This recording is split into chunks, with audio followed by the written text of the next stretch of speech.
Now, how can you nevertheless see a solution? You see, the US way of thinking is, roughly speaking, the following. It's a struggle between good and evil.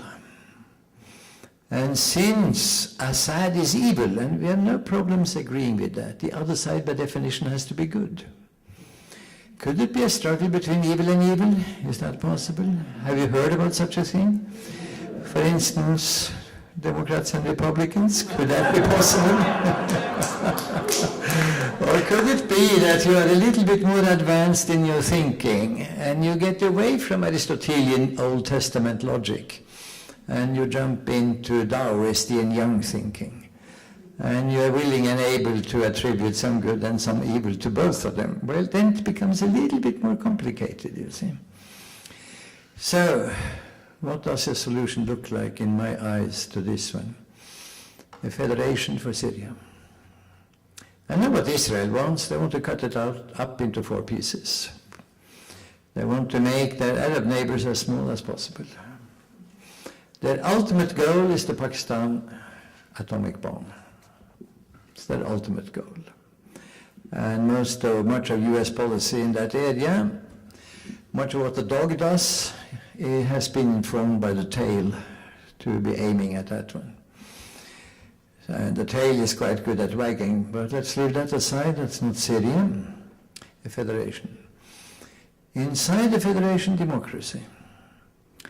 Democracy in a country ridden by fault lines, heading for majoritarian democracy, is madness. If you had that in Switzerland, the Swiss would have spoken German today. You have it in the US. You have it. You see what happened to the Native Americans. They got citizenship in 1924. Congratulations. In the meantime, democracy had been working. Now, you don't do that. You will just prepare the ground for the next stage. But if you have parts, and within each part you have democracy, oh, by and for the people, not oh, by and for 1%, then you have a formula which might work. In this formula, you have to bring in peacekeeping forces. They are Muslims. The peacekeeping forces would have to be from Muslim countries, in cooperation between OIC and the UNSC. There are ways of doing that. You do not want a ceasefire first. You see, nobody is going to lay down their arms and decommission them unless there is a solution on the wall. They're just going to cheat. They're going to hide them. They're going to redeploy in a different manner. They're going to have some ceasefire so that their violent people can get some well-deserved rest. And they're going to use the break to smuggle in arms, and they're doing that all the time.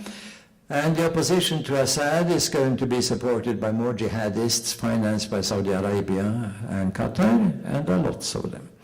So if you want to look at the Syrian population today, I think you have to look at the agents coming from all the sides. There will be some Russians and well-concealed Chinese and one. There will be all kinds. It's quite good meeting points for all kinds of people. So if you insist on ceasefire first, you will not get it. How do you get a solution better than what I have said now? By organizing dialogues inside the country.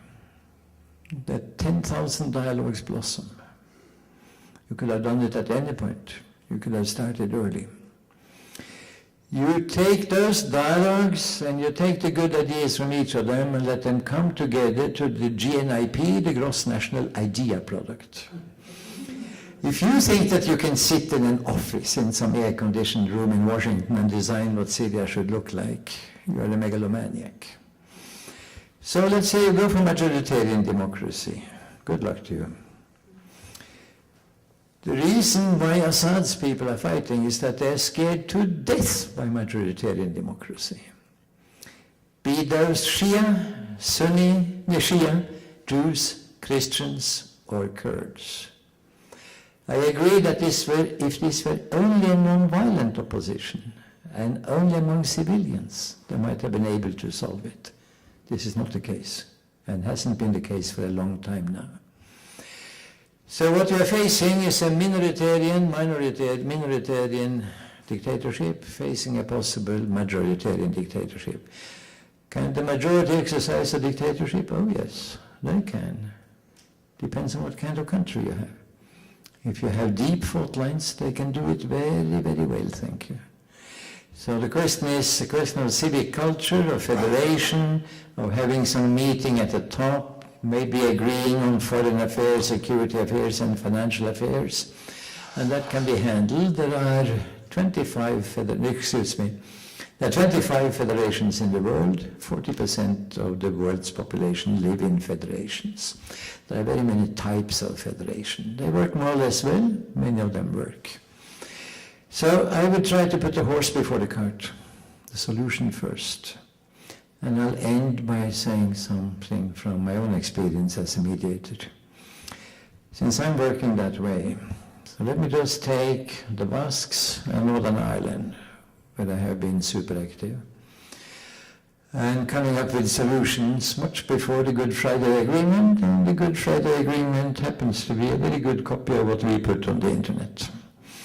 So how do we do it? Well, we talk with all the parties. Then we present it to the parties.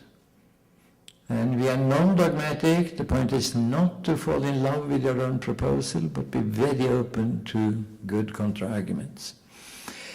And I remember once in Dublin at a secret meeting up in the mountains, where somebody had made a horrible mistake because the two factions of the Protestant Catholics who hated each other were coming up two different roads, and the secretary had mixed up the dates, so they came on the same date. They were not supposed to come on the same date.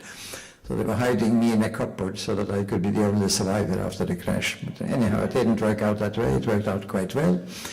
But the point about it is that they said something, Professor Galtung, it's not that we agree with all you say, but you give us hope. I've heard the Basques saying the same. I heard it all over the world. You give us, we thought this was hopeless, and that the only way of doing it was to fight it out. And then, might is right. You give us hope. Well, they don't have hope in Syria. And the Kofi Annan approach does not give them hope. It's doomed to fail from the beginning. It has already failed. So what we will have then is more arms, more fighting, more killing, going on and on. As to the result, I agree with Steve. Assad is he's an eye disease specialist, and I don't think his eyesight is very good. And there's a heavy argument. Maybe take away his wife's credit cards too. Exactly. So I stop at that point. Solutions first, please.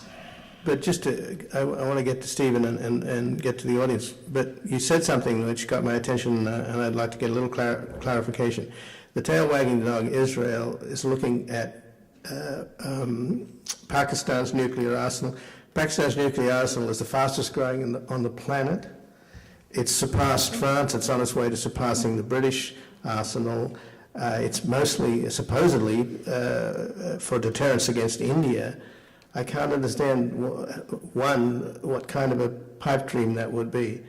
You can't put that toothpaste back in the tube. How would Israel want, why, and do they want to get hold of Pakistan's nuclear weapons? Is that what you said? They don't want to put them in the Negev desert and modernize them. Maybe they want to destroy them or something. But you see, when Ali Bhutto formulated in the early 1970s, the goal as an Islamic bomb, added to the evangelical bomb in the US, the Anglican bomb in the UK, the Catholic secular bomb in France, the Orthodox bomb in Russia, the Judaic bomb in Israel, the Confucian bomb in China, the Hindu bomb, and Islamic bomb. The Jews didn't like it. So you see, you have the bomb of civilization. And it's problematic. I see the nuclear weapons not as a military problem, but a theological problem. And thus it was seen by the famous American Catholic bishop who wrote that brilliant pamphlet in 1983 against nuclear weapons.